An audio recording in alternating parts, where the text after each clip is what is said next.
এটা ছিল বিয়ের পরের দিন সকাল। চা বিস্কুট খাই, তারপরে মাসি মুড়ি মিষ্টি দিয়েছিল, সেটা খেয়ে চলে যাই দেখতে সাজানো কতদূর হয়েছে। এসে দেখি আমাকে রেখে এরা খেতে বসে পড়েছে।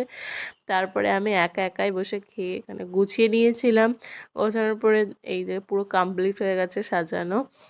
আমি আর আমার দিদি চলে গেছিলাম ফুচকা খেতে। ফুচকা খাওয়ার পর আমরা এখানে কফি খেয়েছি। খেয়ে এখানে ফটো সেশন চলছে। মেন কোর্সে চলে যাই। খাওয়া দাওয়া করে এসে দেখি মা মাসিরা এখানে গল্প করছে।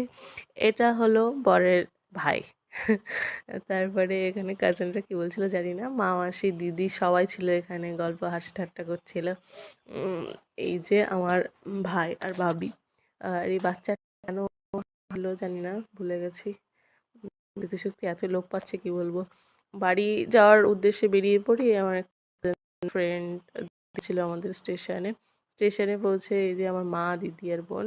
রানাঘাট পৌঁছে ডালমুট কিনেছিলাম, আর বনগাঁ পৌঁছে ছোলা মাখা কিনে বাড়ি এসে জাস্ট